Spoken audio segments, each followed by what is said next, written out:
Voilà, c'est parti. Alors, je vais partager mon écran.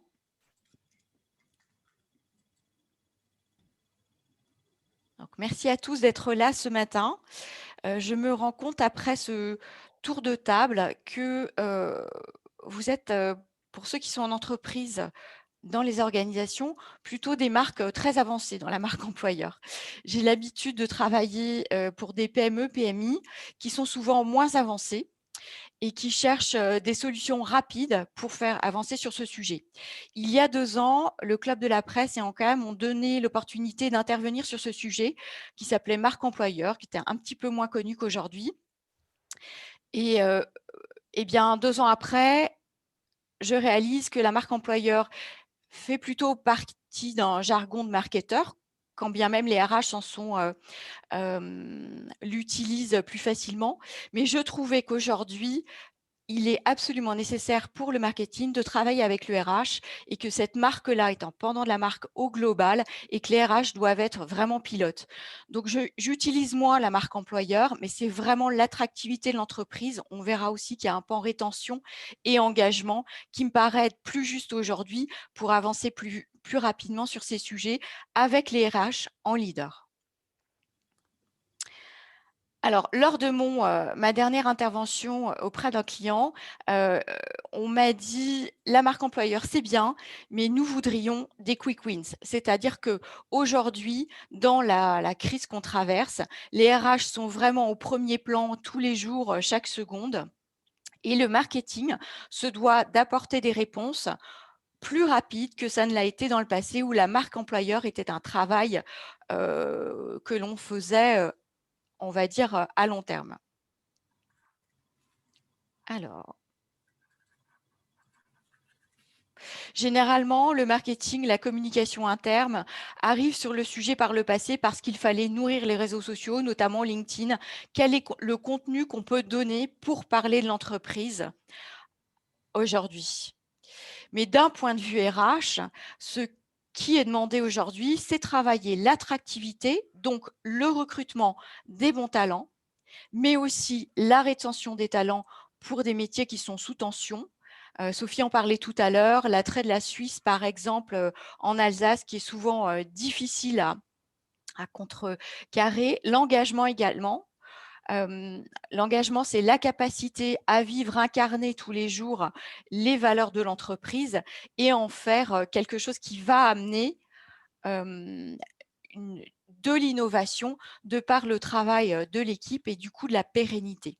Lorsque je suis intervenue il y a 2 ans, il n'y avait pas que des entreprises ou des organisations dans la salle, mais aussi des territoires et avec Sophie, nous avons, travaillé sur ce sujet-là. Le territoire, l'attractivité du territoire est important, d'autant qu'aujourd'hui, avec la crise qu'on traverse, on se rend bien compte de quelque chose qui existait déjà par le passé, mais sur lequel l'entreprise prenait peu la parole, c'est la porosité entre la vie, personnelle et la vie professionnelle au quotidien.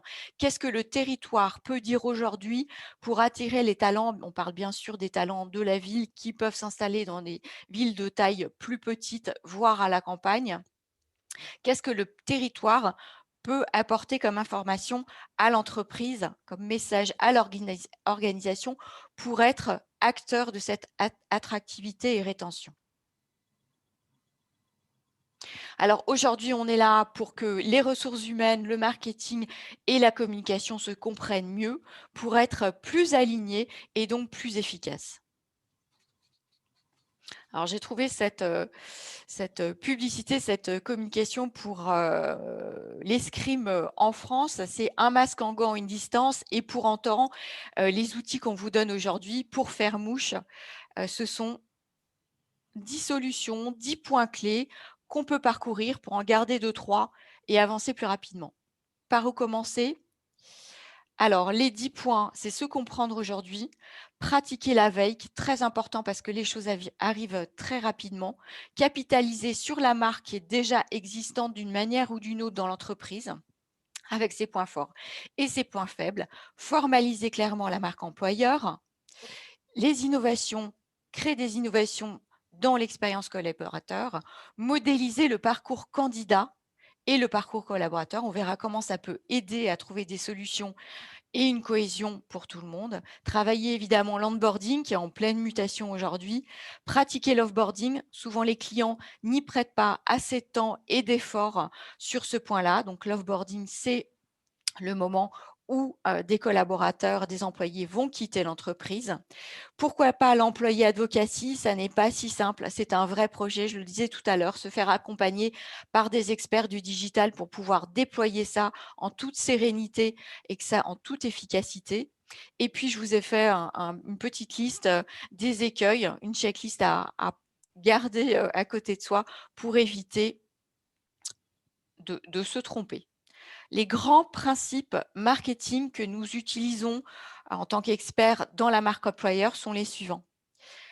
Le marketing, la communication a énormément changé puisque je ne vous l'apprends pas. Le consommateur est devenu ce qu'on appelle un consommateur. Il est acteur de la marque. Il va se l'approprier. Il va donner un avis qui va être partagé. Et il rentre aujourd'hui dans une conversation avec la marque. Donc, il va falloir apprendre à lui répondre, à entendre ce qu'il demande. Et dans le marketing, ça a démultiplié les expertises métiers qui rend la chose assez complexe. Comment est-ce qu'on organise ces ressources? Est-ce qu'on va chercher des ressources d'expertise très pointues à l'extérieur? Est-ce qu'on va se former dans l'entreprise? C'est vraiment quelque chose qui reste compliqué, un chantier qui ne cesse d'évoluer pour les marketeurs et les communicants en entreprise. Donc les objectifs sont toujours, les mêmes. La notoriété, faire connaître la marque et son contenu. On va beaucoup plus aller en profondeur sur ce que la marque va incarner, ce que ça veut dire au quotidien pour le produit. Il s'agit de travailler la préférence et l'engagement, c'est-à-dire qu'un consommateur s'approprie la marque, que ce soit sa marque préférée et surtout qu'il s'en fasse l'écho, qu'il devienne ambassadeur. Et c'est ce qu'on voit arriver pour les RH, c'est-à-dire que le collaborateur, le candidat ou un tiers va s'exprimer sur les différentes plateformes, Great Place to Work, Indeed, LinkedIn, mais aussi d'autres, les réseaux sociaux dont Facebook ou les médias. Je citais les échos Start qui sont assez intéressants d'aller consulter pour la veille, ou ce qu'on appelle les médias mutants qui sont par exemple Welcome to the Jungle. Donc, de même, il faut apprendre à faire avec l'avis du candidat ou du collaborateur ou de l'ex-collaborateur, comment on le prend en compte, comment on y répond et surtout pas le laisser à l'abandon. Donc, ce qu'on utilise aujourd'hui ou ce qu'on utilise avec Thibaut, c'est ce qu'on appelle l'inbound marketing strategy. Il s'agit de créer, je ne sais pas si vous êtes familier avec ce mot lead. Je suis désolée, c'est du franglais, mais toutes les innovations, on va dire, tous les experts du marketing s'expriment essentiellement en anglais. Donc, le lead, c'est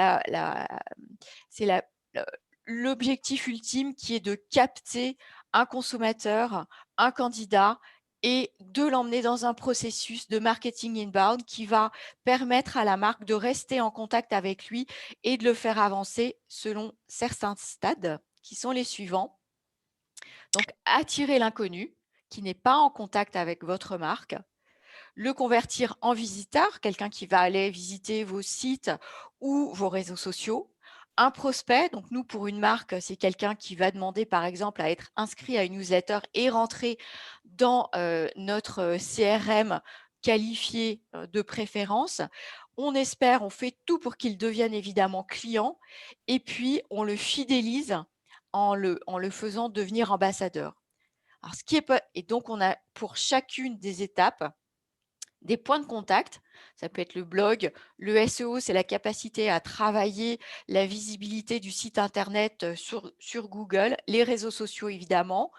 Un CTA, c'est ce qu'on appelle un call to action. C'est qu'est-ce qui va faire que le consommateur va rentrer, vous allez le capter, le connaître. Donc des formulaires, par exemple, sur des landing pages, des pages merci, vous allez avoir toute l'information pour pouvoir le recontacter, évidemment, en respectant le RGPD. Et le lead nurturing, ça, c'est cycle qu'on conçoit pour garder ce client, pour lui donner du contenu de valeur, l'intéresser pour qu'il reste en contact avec la marque. Et les premium content, comme dans l'entreprise, ça peut être un événement digital aujourd'hui, du contenu d'experts comme un livre blanc et d'autres choses qui amènent de l'expertise, du contenu, de l'expérience qui va le lier de manière profonde avec la marque. Et ce que je conseille, c'est d'utiliser, ce même processus pour la marque employeur. C'est-à-dire les RH, rentrer en contact avec des gens qui ne vous connaissent pas, donc qui sont, vos prospects. Quels sont les, talents que vous voulez attirer, et quels sont les points de contact et les contenus à développer pour les attirer. Le visiteur, à partir du moment où vous avez été à la rencontre, alors physique, par le passé, lors d'un salon par exemple, comment est-ce que vous allez capter cette personne, l'emmener sur votre site internet ou d'autres points de contact? Comment est-ce que vous allez le transformer en candidat? Bien sûr les annonces, mais il y a bien d'autres points de contact et de call to action, d'action à mettre en place. Lorsqu'il est dans votre entreprise en tant qu'employé, comment accentuer son engagement? Et puis, le stade ultime, c'est que votre collaborateur se fasse ambassadeur de votre entreprise. Donc j'encourage les RH et les marketing à travailler ensemble pour se dire quels sont les points de contact, les contenus et les call to action qu'on peut faire par rapport à un profil déterminé sur lequel on veut porter les efforts. Alors, le risque ici, c'est de vouloir tout lister et tout faire. Donc, quelles sont, dans la capacité de nos ressources internes et externes, les points de contact qu'on sait travailler pour ne pas commettre d'erreurs, parce qu'un point crucial de la marque employeur, c'est, vous me passez l'expression, c'est de ne pas se planter. Pour pouvoir rattraper une erreur de la marque employeur, c'est très compliqué. On voit bien pour les marques le greenwashing, voilà, qui dure depuis longtemps. Quels sont les écueils de la marque employeur? On le verra tout à la fin. C'est vraiment quelque chose qui est difficile à rattraper, vous le savez très bien. Et lorsqu'on en a les moyens, il y a en parallèle une gestion de communication de crise qui peut être, moi je le conseille, mise en place s'il y avait un souci dans la prise de parole dans la marque, une critique, voire plus. Donc je reviens à mon point, c'est de dire les points de contact, les contenus et la manière de transformer, quels sont-ils? Lesquels sont les plus faciles à travailler, les plus naturels pour la marque, mais aussi pour les personnes qui sont en charge de les mettre en place. Clairement, si on n'est pas à l'aise avec Instagram, si la marque ne correspond pas à Instagram, ben, n'y allons pas. Si on n'est pas en phase avec TikTok, n'y allons pas. Concentrons-nous sur LinkedIn, par exemple, où le retour sur investissement peut être plus important. Quoique, on verra tout à l'heure, on y arrive. Quelles sont, les veilles qui sont vraiment importantes à faire, notamment, sur les plus jeunes? Où est-ce qu'on va aller les capter? Alors bien sûr, il y a TikTok aujourd'hui. Vous avez, dans la première partie 2 jeunes filles. On devine derrière des tubes de crème, de cosmétiques. Eh bien, la nouvelle, directrice de la communication a fait ce spot-là et elles sont en train de danser. Elles montrent le produit qu'elles se mettent dans le visage. Je vous ai mis le lien, vous pourrez le voir, plus tard si vous le souhaitez. Donc elles sont vraiment dans l'ambiance TikTok et qu'est-ce qu'elle recherche? Une alternante. Pourquoi? Pour entrer dans une entreprise à l'esprit start-up qui a les produits qui conviennent et surtout qui peuvent trouver leurs consommateurs dans ce réseau-là. Donc si on ressemble au réseau, si on en a les codes et si sa cible, que ce soit consommateur ou marque l'employeur, s'y trouve, allez-y. Par contre, j'entendais lors d'une réunion, en Alsace un DRH, dire: «Je vais sur TikTok, je fais partie d'un grand groupe américain». Pour autant, c'est, une entreprise qui travaille dans le secteur pharmaceutique. Bon, je pense qu'on peut assez facilement dire que tout le monde n'a pas sa place et que, on n'est pas dans le bon message et le bon environnement pour forcément trouver des personnes qui retrouveront les valeurs de TikTok dans l'entreprise. Donc l'entreprise, c'est La Rosée Cosmétiques. Ce contenu leur a valu quand même 170 000 vues et 200 candidats dont ils disent avoir trouvé la perle. Donc ça peut servir. D'autres agences d'intérim sont sur TikTok aussi. Et là, parce qu'on correspond moins au profil, on a moins de reach, c'est-à-dire que l'algorithme du réseau social ne va pas vous diffuser à la même hauteur que Rosée Cosmétique parce que vous ne correspondez pas au contenu. Donc là, les réseaux sociaux vous invitent à payer. À vous de voir quel est le retour sur investissement d'une campagne donc de publicité. On pousse le contenu comme sur un autre média, sur Facebook, pourquoi pas, LinkedIn par ailleurs également. On a aussi sur TikTok des créateurs et des candidats également qui vont poster leur candidature, se décrire pour trouver un employeur et ça peut fonctionner également.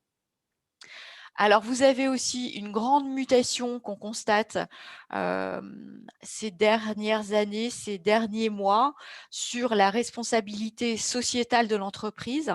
On a vu des efforts considérables, un positionnement de la marque Carrefour, par exemple, avec Act for Good, dans la proposition aux consommateurs. Carrefour a été aussi un soutien d'une marque qui s'appelle C'est qui le patron?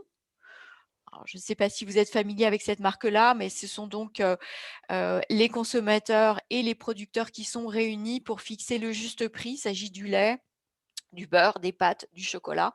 Et c'est aujourd'hui, grâce en partie à Carrefour qui a référencé ces produits, que cette marque sociétale existe, perdure, jusqu'à même se développer en Italie. Donc on voit aujourd'hui des marques et notamment employeurs qui vont vraiment très loin. Aujourd'hui, en voulant recruter des jeunes, je crois que oui, Carrefour propose 15 000 jobs à pourvoir pour les moins de 30 ans. Carrefour va aussi se positionner très concrètement sur le sujet des protections périodiques gratuites. Et c'est pas quelque chose il y a 2 ans qu'on attendait. Donc les marques poussent le curseur loin et en font quelque chose de tangible qui existe. Alors, à contrario, on a l'exemple de Danone. Vous avez évidemment entendu l'entreprise à mission incarnée en France par Danone. Incarnée, mais jusqu'à quel point? Eh bien, pas jusqu'à convertir, on va dire, ou convaincre les actionnaires d'aller loin dans peut-être la réduction du profit de manière temporaire, euh, accompagnée d'actions qui soient vraiment l'incarnation d'une mission, d'un positionnement qu'on choisit. Donc là, évidemment, la protection périodique, c'est un sujet pour les jeunes. Il n'est pas là par hasard. Il a été porté par le gouvernement également. Donc là, on voit vraiment un curseur très fort qui, je pense, sera noté par les jeunes par rapport à d'autres distributeurs qui peuvent peut-être moins incarner les valeurs d'aujourd'hui. Moi, ce que je vais regarder également, c'est comment on traduit d'un point de vue communication et d'un point de vue créatif. Alors, je ne me suis pas présentée en début d'intervention, je vous ai laissé la parole. Moi, j'ai travaillé en agence média chez Havas, chez Dentsu. Vous connaissez peut-être Dentsu Consulting, qui est également engagé dans toute la partie analyse de données et sondage. Donc, nous avions à l'époque, donc agence parisienne, un client qui était l'armée. Quand l'armée vous arrive et vous demande de travailler sur une campagne de recrutement, bah, ça n'est pas simple. Et voilà, par exemple, quelque chose que moi j'ai trouvé personnellement réussi, où les codes est très, très déterminé. La plateforme de marque, on y arrivera tout à l'heure.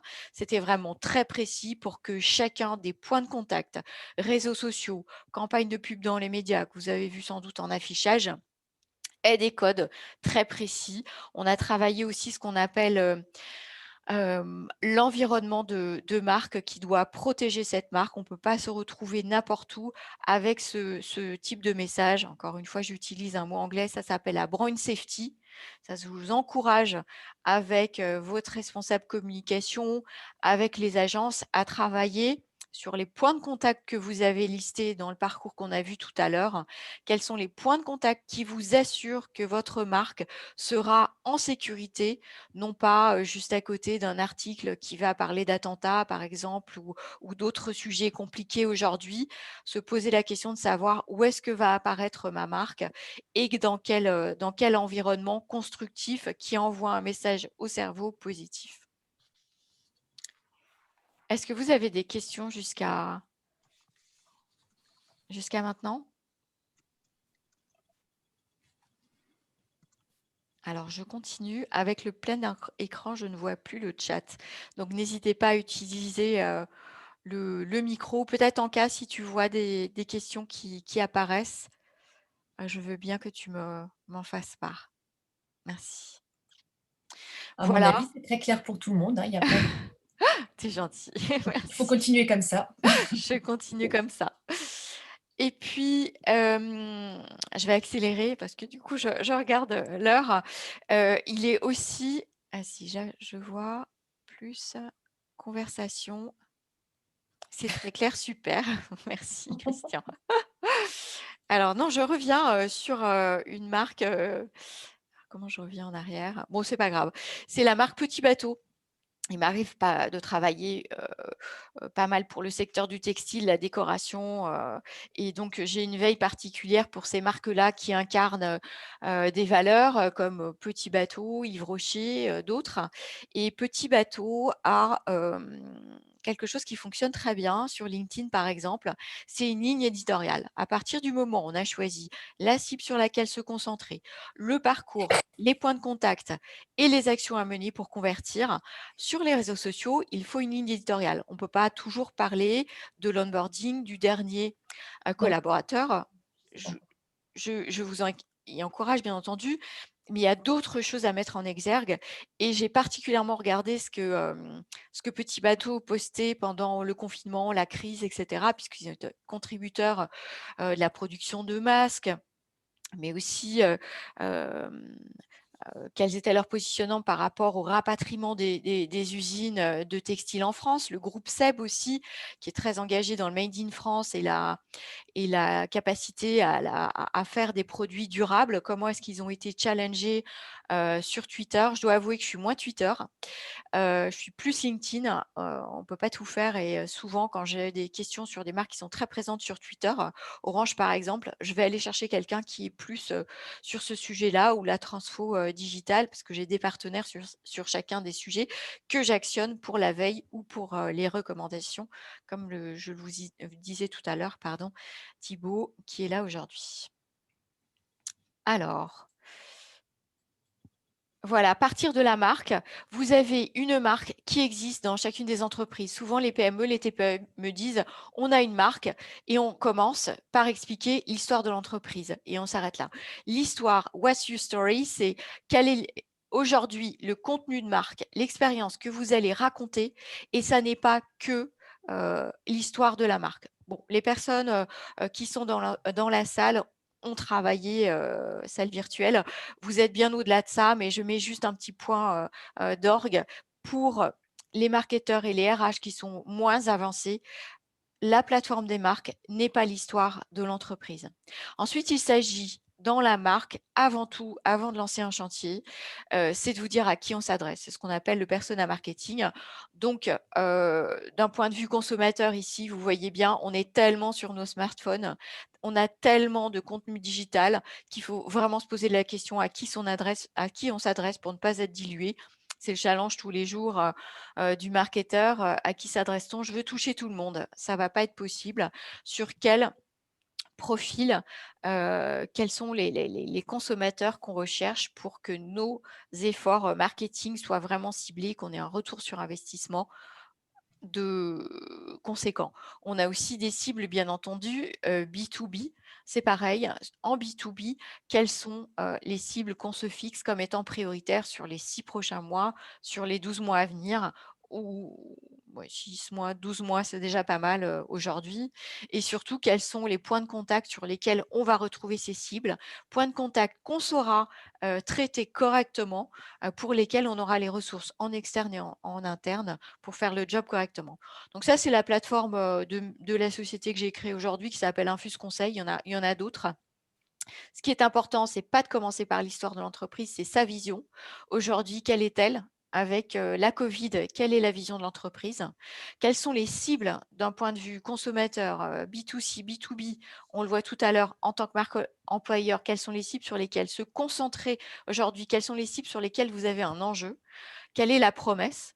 Quelle est la promesse de votre marque? Qu'est-ce qu'elle va apporter? Quelle est la valeur, vécue, de votre marque, pas que la valeur perçue?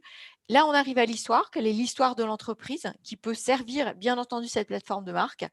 Quel est l'engagement que l'entreprise va prendre? Donc on a parlé de Carrefour, tout à l'heure. Quelles sont les valeurs? Bien entendu, les valeurs, mais les valeurs, souvent, on va les donner, en premier. Elles existent depuis longtemps. Est-ce qu'on est toujours aligné par rapport à ces valeurs? J'ai une mission sur les assez bon, assez compliquée, toutes les missions sont compliquées, mais en tout cas au début, c'était de se dire, quelles sont les valeurs de l'entreprise, et on s'est rendu compte assez vite en travaillant la plateforme de marque que, les valeurs de cette PMI-PME n'étaient plus assez concrètes, pour la filiale française, alors qu'elles étaient encore, très vivantes. C'est un groupe allemand, qu'elle parlait beaucoup, aux filiales qui étaient, basées en Allemagne, mais ne parlait plus à la filiale française. Donc on a fait tout un travail avec les RH évidemment, les RH sont au cœur du sujet.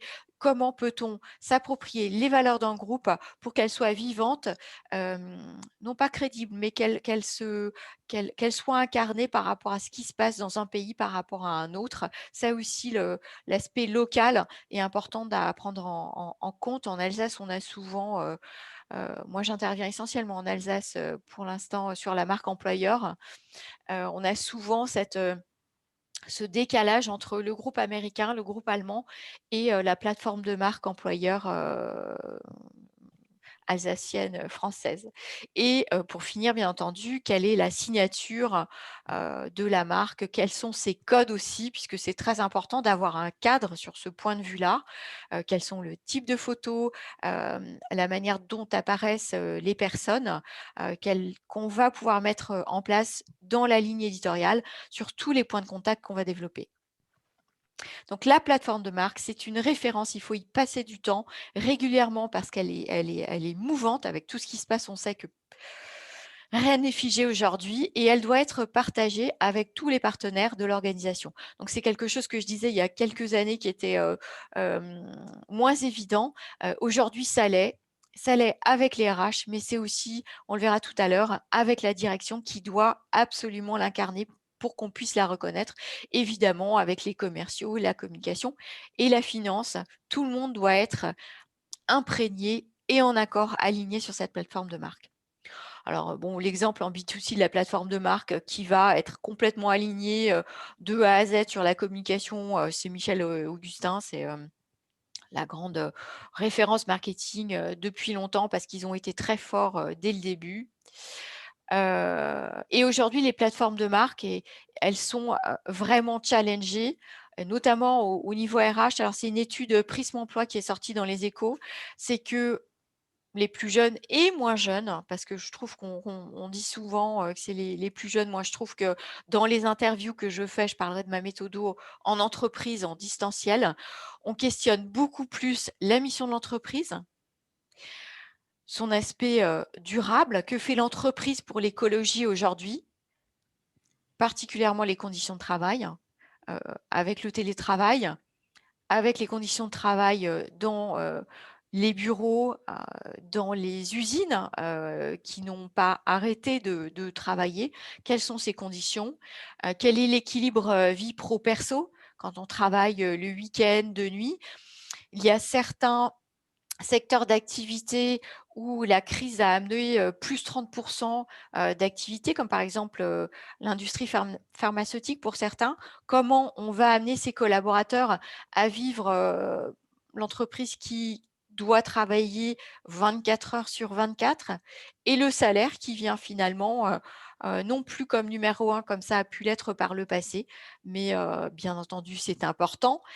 Mais les autres questions, il faut apporter une réponse bien avant d'avoir la personne, le candidat dans son bureau, sur les points de contact du processus, parce que ça peut décourager, des candidats et se dire: «Bon, bah, moi, je vais plutôt aller chez Carrefour que chez Lidl.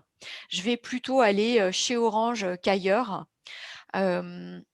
plutôt dans cette région plutôt qu'une autre», parce qu'elle a pris la parole et qu'elle m'explique que je peux vivre dans des conditions sympathiques, beaucoup plus sympathiques, qui correspond à mon mode de vie que je recherche, plutôt qu'en région parisienne, par exemple.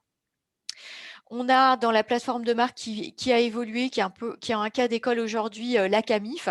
Alors la Camif est une marque, qui était complètement, on va dire obsolète et qui se remet au goût du jour pour les plus jeunes parce qu'elle a un engagement, sociétal et surtout environnemental qui est très fort. Alors le Made in France est affiché et son, dirigeant s'en fait le porte-voix dans énormément d'interventions, en tout cas, marketing. En RH, je ne sais pas si vous avez l'habitude de le voir, mais il est vraiment à faire la promotion de choses qui existent, puisqu'on peut le voir, sur, leur catalogue en ligne et dans les produits. Et là, j'attire votre attention. Je parlais de la ligne éditoriale qui est finalement la fin de l'histoire, mais comment est-ce que la plateforme de marque, elle s'incarne? Je pousse vraiment toutes les entreprises avec leur agence. Citizen le fait très bien, parce qu'on en parlait tout à l'heure. Le brand book, c'est le document de référence de la plateforme de marque. Et pourquoi je parle de la Camif? On voit ici, un post de la Camif sur LinkedIn. Une nouvelle fois, la Camif s'engage. Je dis la famille, mais c'est comme une famille. On voit bien qu'il y a des mots qui sont très forts. On voit qu'il y a des photos, qui donnent la place à toute la famille, à tout le monde. Et si j'appuie, ici, donc c'est Emery Jacquia qui, vraiment, se fait le porte-voix de cette entreprise, de cette marque, de cette plateforme. Écoutez-le, c'est vraiment passionnant. Et donc c'est une marque plutôt, on va dire, inclusive. Sur toutes les photos, sur toutes les prises de parole, sur les vidéos, il y a un sourire. Et donc Camif est une entreprise à mission. Je peux vous passer, si vous le souhaitez, plus tard. Il est intervenu pour la DTEM et j'ai encore les codes pour écouter son intervention d'1 heure. Comment est-ce que cette entreprise à mission fait vivre à l'intérieur de l'entreprise cette mission avant tout, avant qu'elle rayonne à l'extérieur et notamment par la proposition des produits. Donc on voit ici, en tout cas moi j'ai été convaincue, des sourires qui sont, pour ma part, je pense, vrais et qui tournent autour, d'une plateforme de marque, d'un engagement de la marque, qui me paraissent aujourd'hui très concrets puisque je m'en fais le porte-voix, sans avoir été, poussée à le faire. Donc la marque employeur, même système que la marque. À qui s'adressons? Quel est votre persona marketing RH? Quelle est la vision de l'entreprise, la cible, la promesse RH, l'histoire bien entendu, l'engagement, quel est votre engagement aujourd'hui par rapport, à vos collaborateurs? Quelles sont bien entendu vos valeurs et quelles sont votre signature de façon à ce que les gens en com interne se fassent vraiment l'écho de ce que vous avez en tête. La signature, c'est une manière de dire, bah, comme le cœur, le sourire, le mot engagement, c'est quelque chose qu'il faut que je retrouve dans toute la ligne éditoriale ou surtout pas. Nous, on est plutôt une entreprise, sur, l'efficacité, sur des profils, très précis. Aujourd'hui, on n'incarne pas ces valeurs-là. La signature dans le brand book, je vous encourage à le faire, c'est un facilitateur de déploiement de la marque employeur, pour tout le monde. Alors, vous connaissez ça, la symétrie des attentions. Il y a 2-3 ans, c'était très à la mode. Moi, je le rappelle parce que la marque employeur, plus que tout autre, elle doit se faire l'écho de quelque chose qui existe dans l'entreprise. La symétrie des attentions, moi, je montre ça parce que la symétrie des attentions, c'est pas moi qui l'ai inventée, elle est très utilisée. Pour moi, c'est ça, c'est-à-dire que la prise de parole, la marque, la plateforme de marque, la marque employeur, elle doit être refléter quelque chose qui existe. Et avec la Covid, qu'est-ce qui existe aujourd'hui?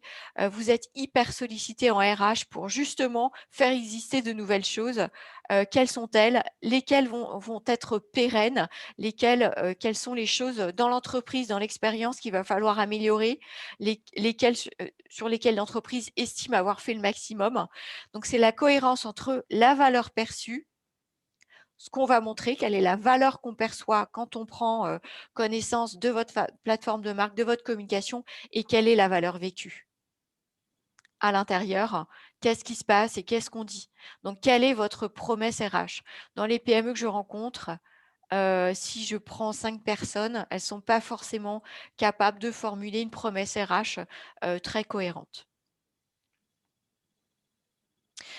Et bien entendu, pour la cible des plus jeunes, la start-up, la promesse RH, elle est fondamentale. Je pense que vous avez peut-être entendu, parler du hashtag, «Balance ta start-up» sur Instagram et donc il y a une marque qui a fait un bad buzz, terrible, une marque de joaillerie, qui s'appelle Louis-tu et je pense qu'ils vont vraiment avoir du mal à s'en remettre et c'est bien dommage parce qu'ils sont dans leurs premières années, de construction et qu'ils se retrouvent avec des gens qui sont entrés dans ce processus de marketing inbound, qui étaient des ambassadeurs, à être complètement, décriés. Voilà, la promesse RH, elle doit être vraiment cohérente. Si on vend du cool, il faut que l'entreprise qu'on vit à l'intérieur, ce soit vraiment cool. Donc la promesse RH, elle doit pas survendre une expérience et c'est pareil pour la marque, le consommateur et hem et le produit. Donc je mets oui, avec le digital, les millennials, les nouvelles générations, c'est non négociable. Donc l'expérience, je regarde mon oui, il faut que j'accélère. L'expérience candidat ou collaborateur. Donc moi, ce que je fais, c'est que je fais une immersion. Je trouve intéressant que pour mieux se définir, connaître ses points forts et ses points faibles, ce soit intéressant d'avoir un tiers extérieur, un consultant, qui va aller voir ce qui se passe à l'intérieur et sortir moi je sors toujours, un champ sémantique par exemple, qui va illustrer les mots qui sont utilisés, qui peuvent être intéressants pour la plateforme de marque. On pense toujours qu'on va aller, vers des choses qui sont compliquées. Quand je fais une immersion, oui, il y a des points d'alerte qui sont tout de suite dans la journée, communiqués au RH parce qu'ils font pas partie d'un travail de marketeur, c'est vraiment des choses du ressort des RH, donc c'est ce que j'ai l'habitude de faire et on y voit vraiment des gens enfin moi je peux voir des gens qui s'expriment dans une colère constructive, par exemple, qui disent voilà, les jeunes qui arrivent, on n'en a pas assez, ils sont pas bien formés dans notre métier, on n'a pas pris conscience de l'importance de la relève. Qu'est-ce que peut faire l'entreprise? Donc préparer le futur, que ce soit quelque chose de très cohérent et qu'on l'entende. Il y a souvent, des mots qui sont pas dans la plateforme de marque, mais qu'il faut travailler. Les gens d'en bas, les gens d'en haut, vous comprenez que c'est les gens, de l'usine qui est en bas, les gens d'en haut dans les bureaux. Qu'est-ce qu'on peut faire d'un insight? Insight, c'est donc, ce qu'on apprend, quand nous on fait des études conso, donc qu'est-ce qu'on peut apprendre d'une, d'une immersion dans l'entreprise de cette sorte, j'aime pas le mot diagnostic, ça fait pas très humain. Enfin, je sais pas, j'arrive pas à me l'approprier. La fierté d'être dans l'entreprise, par exemple, l'innovation, on est très innovant, mais on n'en parle pas finalement, l'innovation, dans l'industrie, à quoi ça sert? Donc c'est des choses que je vais, heu, amener, au marketing, mais surtout à RH avec lesquels on prépare le cahier d'entretien et on arrive à des solutions. Alors moi, j'ai travaillé dans un secteur, en tension pour les métiers du digital et notamment les jeunes. Ils arrivent, ils restent 2 ans, puis ils s'en vont, ils vont en agence, et cetera et on n'avait jamais à l'époque, travaillé l'offboarding, on ne savait pas ce que c'était. On ne savait pas ce qu'on pouvait faire pour rester en contact avec eux parce que certes, on n'avait pas trop enfin on n'avait pas fait un chantier sur lequel, on travaillait sur le fait de les faire revenir après 2 ou 3 ans. Finalement, ils étaient plutôt bien, dans l'entreprise, qui s'appelait Dentsu à l'époque, et comment on pouvait faire pour être, pour les puisque le salaire, on avait tout fait, hein, on n'avait plus cette, marge de manœuvre, en tant que manager et donc on a fait une immersion. Non pas nous à l'époque, mais en consultant et on est ressorti avec des idées, alors qui ne serait jamais passé par la tête parce qu'on avait à l'époque, la salle de massage, le sport, on avait travaillé tous ces indicateurs, de bien-être et en fait, ce qui a très bien marché pour une cible, donc de jeunes qui sortent de l'école, d'alternants de 22 on va dire jusqu'à, 30. C'était, les aider à retourner à l'école. Donc on a monté une académie qui n'était pas ouverte à tous. Il fallait vraiment qu'ils se donnent, les moyens et qu'ils méritent, l'engagement de la société. Alors c'était une formation, à l'ESSEC, c'était pas rien sur, 2 ans me semble-t-il. Donc c'est une manière de les fidéliser, leur faire parler de l'entreprise. Ils étaient dans des classes avec uniquement des gens du groupe. Il y a quelque chose qui a très bien marché, c'était un bar à ongles, un nail bar. Donc ces demoiselles, pouvaient, voilà, être au goût du jour avec la dernière couleur, de vernis à ongles. Alors ça peut être, anecdotique, j'en parle, mais ça nous a rien coûté en fait. C'était simplement la disposition d'une salle et puis la bonne personne, spécialiste, de la manicure et ça leur a plu, ça a fait parler et c'était très sympa. Autre chose, plus compliquée à mettre en place quand on travaille à La Défense et qu'il y a peu de place de parking, c'est, permettre à une société de partage, d'abonnement de voitures. Là, l'entreprise a contribué et donc ces jeunes parents, par exemple, on arrive à 30 ans, on a des enfants, on est à Paris, on n'a pas de voiture, on est dans cette génération, on appartient à cette génération qui n'a quelquefois même pas son permis. Donc ça permettait d'avoir une petite voiture, la semaine et une voiture plus grande avec des sièges enfants le week-end, Bon ça, c'était dans l'idéal, c'est pas super facile à mettre en place mais il faut trouver un loueur de voiture qui accepte et puis pour, les plus âgés qui vont en clientèle, c'était, voilà, le pressing sur place, quelqu'un qui vienne, chercher tous les jeudis, les chemises, et cetera, qui les ramène, c'était même, 2 jours, de suite, par la suite. Donc voilà, c'est des quick wins, ça coûte pas grand chose, mais ça permettait de parler à cette, population-là. Vous parliez de QVT tout à l'heure, bah, c'était une manière, qui peut paraître anecdotique, en tout cas pour moi, qui suis plus âgée, mais qui fonctionnait bien. Là, je vous mets aussi un petit précis de parité. C'est, une entreprise qui s'appelle, We Are Social. Si vous cherchez de l'information ou à l'international sur, tout, l'usage, des réseaux sociaux, allez sur ce site. Ils font des études tous les ans qui sont, à disposition, l'usage des réseaux sociaux par rapport à une cible homme-femme et ils se sont, ça c'est intéressant aussi. Je dis: «Ils se sont sentent obligés», peut-être pas, simplement, ils l'ont fait de manière spontanée.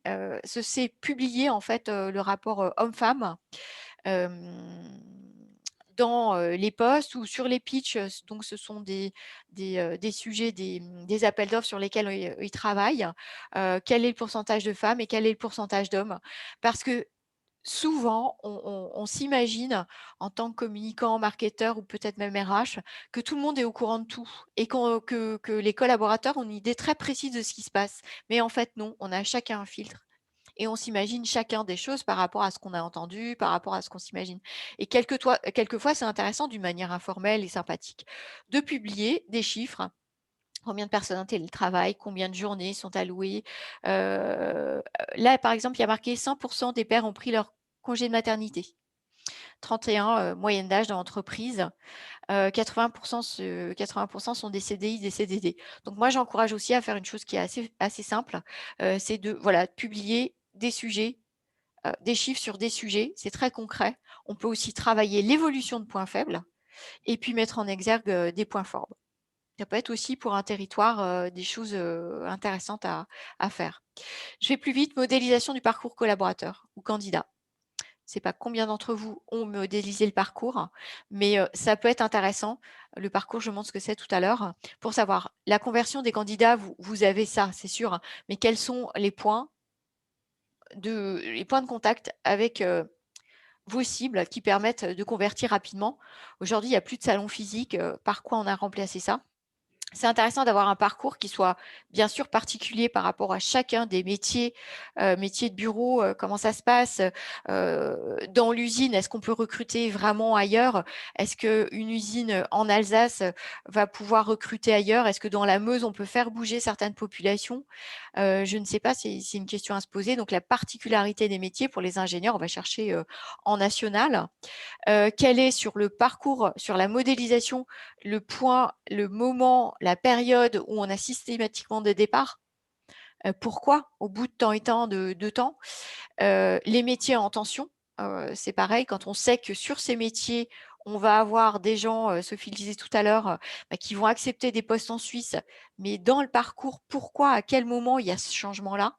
Et puis aussi, ce que j'encourage quand on fait partie d'un groupe, vous le faites sans doute, c'est les best practices en fait. D'un site à l'autre, qu'est-ce qui a fonctionné? Je regarde le chat. Anka, c'est Anka qui s'en va et je lui enverrai la vidéo. Donc le parcours, ça permet, voilà, on le fait aussi pour le consommateur, c'est pour ça ici qu'il y a un chariot. Quels sont les moments forts? Quels sont les séquencements, la performance de chacun des points de contact. On va travailler sur LinkedIn. Est-ce qu'on convertit vraiment? Est-ce qu'on a besoin de faire du sponsorisé? Parce que finalement, tout le contenu qu'on met, il n'est pas vu. Est-ce qu'on a gagné des followers, des likes, etc. Est-ce qu'il y a vraiment de l'engagement? C'est-à-dire les gens qui aiment, est-ce qu'ils vont vraiment envoyer leur CV par la suite? Donc, quel est le parcours gagnant?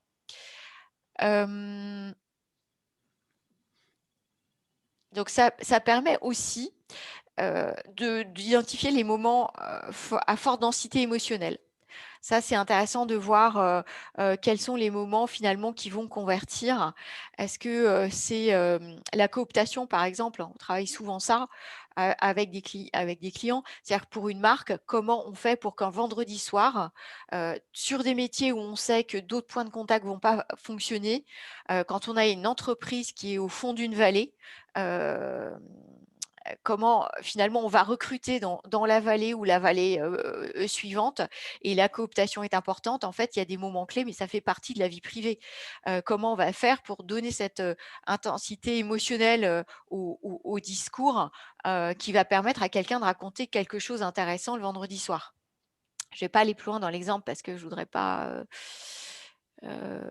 donner plus d'infos, mais c'est par exemple de se dire, on entend des gens qui disent: «Oui, mais nous, on est numéro un, c'est l'excellence, on est numéro un dans ce secteur», mais c'est pas un truc que je vais raconter le vendredi soir. Par contre, je vais dire: «Ah bah, 100 des pères ont pris leur congé de maternité dans mon entreprise». Donc chercher des choses qui soient plus émotionnelles, que les gens puissent, s'approprier. Pas forcément dans la performance, du produit, dans la performance, heu, voilà, c'est sur l'expérience, chercher l'émotion. Comprendre comment faciliter la vie ou donner un côté un peu sympa, donc ça je l'ai dit tout à l'heure, trouver des solutions concrètes et innovantes. Vous en avez trouvé plein pendant le confinement, qu'est-ce qui peut rendre la vie plus facile en télétravail? Comment, on fait pour réagir vite? Et puis, j'en ai pas parlé, mais les indicateurs. Moi, je travaille toujours avec une feuille Excel. C'est quoi les indicateurs, les KPI, qui vont faire que vous allez être satisfait en RH, que le marketing va être satisfait, qu'on a fait évoluer les choses, que la com, que la direction, que les responsables de site, que les managers. C'est quoi quels sont les indicateurs? Il faut prendre le temps, autant quanti que quali, qui font que les choses, vont mieux. Et ça peut être, on me dit des indicateurs, elles sont pas forcément compliquées, alambiquées. C'est, par exemple, le nombre de personnes qui viennent, à la fête de Noël. Alors aujourd'hui, fête de Noël, non, mais un jour ça reviendra. Ou par exemple, bah, la fête de Noël, improvisée, sur Zoom ou sur Teams. Improvisée, préparée, enfin un autre format. Combien de personnes, qui ne sont pas obligées vont venir? Qu'est-ce qui va être, partagé? Ça peut être des indicateurs. Moi, j'avais une société qui me disait: «Ben, en fait, on fait une fête de Noël, des sorties à Europa Park, c'est beaucoup d'argent et puis on a moins de personnes qui viennent. Qu'est-ce qu'on peut faire?» Donc le momentum, parcours candidat, le candidat, où est-ce que vous allez vous faire connaître de lui? Quels sont les points forts, là où vous allez convertir, et puis aussi les points de friction? L'onboarding, Alors, c'est un exemple One RH. Si vous avez plus de questions sur ce sujet, vous pouvez me les envoyer, puis on peut répondre, avec, Valérie ou Nathalie si c'est, très précis. Alors là, par exemple, donc c'est, Ivancy, une start-up à Paris, où One RH a fait tout un travail sur le pré-onboarding. L'onboarding, le suivi d'intégration avec des points mensuels, l'intégration des managers, des managers, les temps forts, un Vimavi qu'ils ont mis en place, plein de process qui ont été approuvés, pérennisés par la création d'un poste RRH. Et l'offboarding, alors les métiers sous tension, j'ai un client qui me disait, je reviens à l'exemple de la Suisse, on a beaucoup de soucis, on a sur ce métier-là, sur lesquels on a du mal à recruter parce qu'il y a peu de formations qui amènent à ça et on cherche des gens qui ont 3, 5 et 10 ans d'expérience. On les voit partir en Suisse, on n'a pas d'argument. Leurs salaires sont beaucoup plus élevés, et cetera. Et je leur ai demandé: «Est-ce que vous avez un programme d'offboarding?» C'est-à-dire, est-ce que vous leur faites passer des entretiens? Oui. Qu'est-ce que vous en faites? Est-ce que vous travaillez sur les points négatifs? Est-ce que vous leur faites un pot d'adieu? Est-ce que vous allez leur offrir un cadeau? Est-ce que vous allez les laisser sur, une newsletter, et cetera? Elle me dit: «Ben, non, on le fait pas».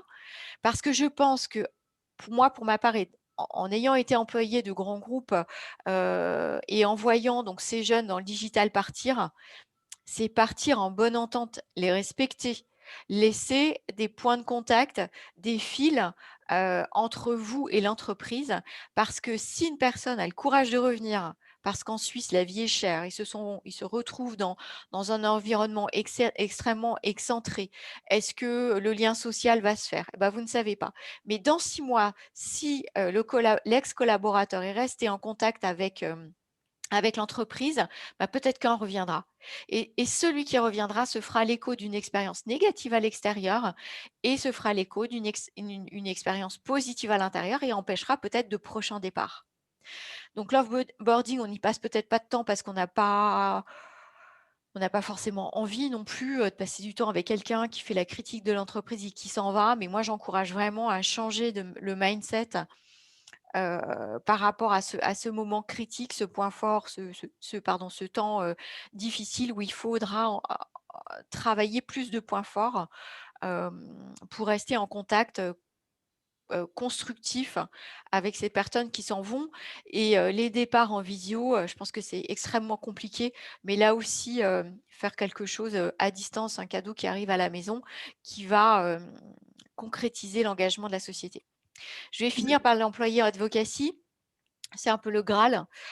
Donc l'employé advocacy, c'est, un processus qui consiste, avant d'arriver à cet outil-là, ce processus, c'est l'écoute des employés parce qu'ils vont s'exprimer, parler d'entreprise, mais qu'est-ce qu'ils disent déjà? Être facteur d'une plateforme de marque employeur, d'un brand book, d'une ligne éditoriale innovante dans laquelle il y a des choses nouvelles à dire, qui sont formalisées pour donner cette mallette, ce bagage aux collaborateurs qui vont s'en imprégner et s'en faire l'écho. Donc c'est ce qu'on appelle l'empowerment. C'est quelqu'un, autant un consommateur ou un collaborateur, qui va, s'imprégner de ce qu'on s'est dit tout à l'heure pour s'en faire, l'écho, heu, être vraiment cohérent dans la ligne et partager des messages clés qui sont importants. Évidemment, on pense, bien entendu aux réseaux sociaux, mais pas que. Il y a certaines populations qu'on ne retrouve pas sur les réseaux sociaux et ça va être, je vous disais, le vendredi soir en famille ou avec, un copain, enfin en famille demain, au téléphone avec un ami et sans faire l'écho dans toutes, les situations, de la vie. Ce qui est très important, c'est de définir les enjeux, d'avoir cette immersion pour bien comprendre ce qui dit déjà, les mots qui sont utilisés et les mots qui sont pas du tout là. Être très clair sur le diagnostic, avoir une stratégie, à quoi va servir cet employé advocacy et qui sont les contributeurs. Alors, je travaille avec quelqu'un qui s'appelle Virginie Attias, qui est dans la transfo digitale, ou Pasquine Constant, que vous connaissez peut-être d'Incubator. Alors, elle me disait, on va à la machine à café quand il était temps et on repère les gens qui ont des Garmin, donc des montres, on va dire technologiquement avancées pour la transfo digitale. On sait que ce sont des gens qui sauront en parler. Dans une autre entreprise où le sujet n'était pas la transfo, mais la l'attractivité, c'est-à-dire que cette entreprise-là avait par le passé, toujours été excellente, mais ce que j'appelle en Alsace l'excellence en silence, c'est-à-dire que ça suffisait à attirer des candidats. Là, l'entreprise attire des candidats, ils veulent le numéro 1, il y a plus que le numéro 5 qui vient et c'est un peu un recrutement, pas par dépit, mais un peu décevant. Donc les contributeurs, là, c'était des gens à qui l'entreprise avait dit: si on vous demande de prendre la parole et de parler de l'entreprise, qui en a envie? Donc, pendant la période d'immersion, j'ai rencontré des gens qui étaient extrêmement positifs et extrêmement contributeurs de la stratégie, des mots à employer et des fils, à tisser et à tirer. La formation, même si on a envie de prendre la parole, on n'est pas un spécialiste de LinkedIn, on ne sait pas forcément comment faire pour que, le post, parce qu'on va y passer du temps, ait une diffusion, assez importante, ce qu'on appelle le reach. Donc faites venir, quelqu'un qui est un expert en formation des réseaux sociaux pour apprendre, à chacun en interne, à se former. Le déploiement, donc l'employé advocacy, c'est un temps certain quand même, hein, de, faire, ces différents points. Le déploiement, il n'est pas évident et après le pilotage, qui est responsable de ça? Moi, je dis RH comme interne, comme externe et marketing ensemble avec des KPI qui ressemblent à tout, hein, qui prennent en compte, les objectifs de chacun. Ici, par exemple, j'ai mis quelqu'un que je ne connais pas qui s'appelle Anne-Cécile de Joude, je pense que je prononce son nom correctement. Voilà, elle vient d'intégrer une start-up, elle est responsable marketing et communication. Elle va poster sur son fil LinkedIn, évidemment, ça fait partie de son travail, mais pour toutes les start-up, c'est presque un must. Quelqu'un qui va rentrer, qui va être, engagé, va se faire, le porte-parole du contenu qui a été vraiment préparé en amont. Donc, MyFood, c'est, des serres connectées à Molsheim qui permet d'être en autosuffisance, grâce à des serres et donc de produire, des légumes et des fruits de qualité non pollués. Donc le message, vous voyez, même moi, j'arrive à le il est très clair. Ils ont un point de contact avec moi qui est leur newsletter et je me tiens toujours informée de ce qu'ils font et je m'en fais l'ambassadeur parce que je sais ce qu'ils ont envie de dire et qui ils sont. Je crois savoir. Les écueils, alors je finis par ça. Une checklist, des points incontournables. Donc votre marque employeur, elle est unique et authentique. Si ça n'est que les valeurs, vous allez retrouver souvent ces valeurs, ailleurs. Ces valeurs, elles doivent évoluer. C'est-à-dire qu'on ne peut pas être que numéro 1, que excellent, que, engagé, humain. Il va falloir aller un cran plus loin. Qu'est-ce que ça veut dire dans l'expérience collaborateur? Comment on va pouvoir le comprendre de l'extérieur ou s'en faire l'écho de l'intérieur? Donc cherchez votre authenticité, la manière dont vous êtes, atypique. Il y a un moyen, peut-être qu'on ne le voit plus quand on est à l'intérieur, mais il y a toujours des choses qui en ressortent. Un point clé, ça doit être incarné par la direction, ça doit être incarné par les managers. Hem, j'ai travaillé pour des marques pour lesquelles, les dirigeants n'avaient pas envie de prendre la parole, c'était pas dans leur ADN. Moi, je pense qu'il faut que les RH poussent parce que, derrière, il y a des jeunes qui ont envie de prendre la parole, qui ont envie de se reconnaître dans les leaders, qui ont envie de se reconnaître dans les managers et aussi une chose fondamentale, quand les managers s'expriment, eh bien, ça donne finalement l'autorisation à d'autres de s'exprimer. C'est un exemple comme tout autre. Heu, on peut, s'en inspirer. Donc vraiment, les RH doivent faire un travail avec les managers, les têtes de pont pour commencer finalement le chantier de l'employé advocacy et donner l'exemple. Alors ça peut être en RP, hein, Sylvie, l'attachée de presse, prendre la parole dans les médias, digitaux, évidemment, mais pas que. Ça peut être, alimenter aussi, le fil, LinkedIn. D'autres points de contact, qui sont importants dans votre domaine d'activité. Point 3, numéro 3, la marque, employeur doit être dotée de ressources. Votre directeur financier, le DAF, il est forcément au courant de ça parce qu'il vous a alloué une ligne. Vous avez besoin de ressources en interne pour former les gens, vous avez besoin d'expertise en externe, pour vous faire accompagner. Je l'ai dit tout à l'heure, piloté par les RH first, marketing et com, par la suite. favorisé par la transfo digitale. La transfo digitale en interne, comment partager les contenus. Il y a des outils pour les réseaux sociaux qu'on peut utiliser pour poster.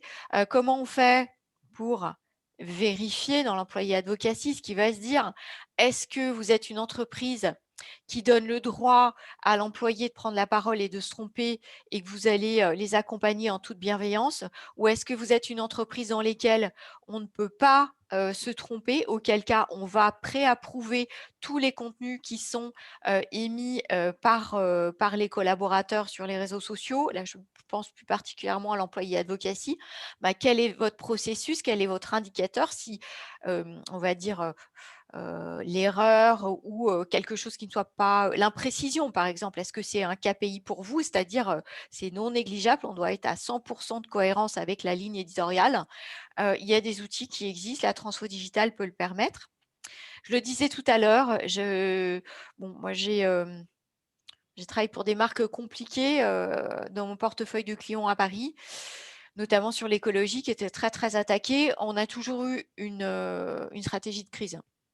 C'est-à-dire, si par exemple, il y a une erreur dans le community management de la marque ou même la marque employeur, qu'est-ce qu'on répond? Qui est en charge de ça le week-end?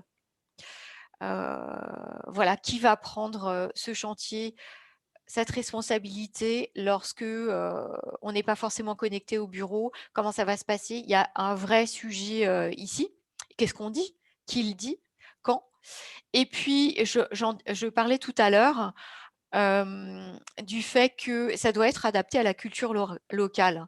On ne va pas s'exprimer en Bretagne comme en Alsace, en région parisienne ou comme dans la Meuse. Est-ce qu'il y a quelque chose de spécifique en local qu'on peut développer? Moi, je dis vraiment oui. Et c'est valable aussi dans l'entreprise, qu'on soit sur un site à Marseille ou à Haguenau ou à Nantes, Bar-le-Duc, etc. Il y a peut-être des choses à prendre en compte qui sont hyper importants pour vos collaborateurs ou alors hyper importants à comprendre pour toutes les personnes qui vont être candidats à un poste dans votre entreprise. Voilà. Donc ça, c'est la façon dont je procède, l'enjeu, les questions qu'il faut se poser, l'immersion, les sujets connexes au RH, les sujets qui sont en rouge, et puis les recommandations. Voilà, vous êtes pour certains déjà très outillés et prêts, mais c'est souvent voilà, la slide sur laquelle je finis lorsque j'interviens en entreprise. Est-ce que vous êtes prêts avec tout ce que je vous ai dit à partir dans l'aventure? Voilà, donc Infuse Conseil, c'est ma structure. Et si vous voulez me contacter pour avoir plus d'infos, pour avoir des liens de la veille, les coordonnées des autres personnes qui ont assisté cette heure ce matin et avec qui vous voudriez prendre contact, eh bien, mon adresse mail ou via Enca, c'est avec grand plaisir que je vous répondrai. Voilà, j'arrête le partage d'écran pour pouvoir répondre aux questions et je check le chat pour… merci pour ces commentaires.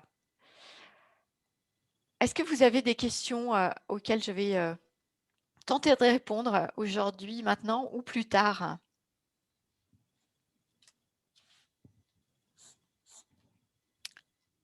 Est-ce que ça vous a… Allez-y.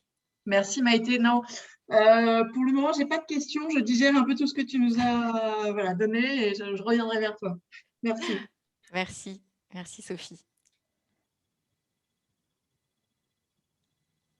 Est-ce que c'est cohérent avec ce que vous pratiquez? Est-ce qu'il y a, ou est-ce que c'est vraiment loin des méthodes que vous pratiquez ou imaginez aujourd'hui sur ce sujet? Valérie, peut-être un commentaire? Oui, alors moi, j'ai vraiment envie de dire qu'effectivement, par rapport à tout ce que tu as pu dire, Maïté, ce qui est important, c'est que la marque employeur soit vraiment authentique et connectée avec le vécu du salarié dans l'entreprise. et qu'à partir de là, on a déjà fait beaucoup, puisque à partir du moment où on est aligné entre ce qu'on vend et ce qu'on peut vivre ensuite en tant que candidat et collaborateur, eh bien, les effets sont quand même largement immédiats, puisqu'on instaure déjà la confiance, puisqu'on a déjà le candidat va retrouver sur le terrain ce qu'on a pu lui vendre, donc il a automatiquement déjà confiance dans l'entreprise. Les candidats seront bien sélectionnés parce qu'on leur aura présenté nos valeurs, notre culture, et ils se seront retrouvés dedans. Donc, c'est aussi du positif immédiat. On aura moins de turnover puisqu'on aura bien sélectionné les personnes. On aura un alignement entre les salariés et l'entreprise et la culture de l'entreprise. On aura aussi moins de mal-être puisqu'on aura sélectionné les bonnes personnes. Donc, j'ai envie de dire, la marque employeur, c'est vraiment quelque chose de très important à partir du moment où on n'est pas que dans la communication, mais qu'on est dans l'authenticité et la vérité de ce qui peut se passer sur le terrain. Et pour moi, en tant que RRH, j'ai pu le vivre dans différentes structures. Et l'objectif de la marque employeur, comme tu l'as dit, Maïté, c'est vraiment de s'immerger, de représenter et d'être attractif, mais par rapport à quelque chose qui soit différenciant, qui soit vrai par rapport à ce que nous, entreprises, on peut vendre aux candidats et aux collaborateurs. Et je pense que c'est tout là l'enjeu en fait de cette marque employeur. C'est pas juste de la communication. Je vais un petit peu prendre l'exemple de la journée de la femme de la semaine dernière parce que j'ai eu beaucoup de retours aussi surtout de jeunes femmes, on va dire, qui sont choquées parce qu'il y a beaucoup de communication où on met juste des photos de femmes dans une entreprise. Oui, il y a des femmes dans les entreprises, mais ça ne veut pas forcément dire que derrière, il y a une égalité homme-femme en termes de salaire ou qu'on prend en compte les aspects d'horaire, etc. Donc vraiment, il faut être aligné entre ce qu'on dit, ce qu'on vend, ce qu'on promet et ce qu'on peut vivre sur le terrain.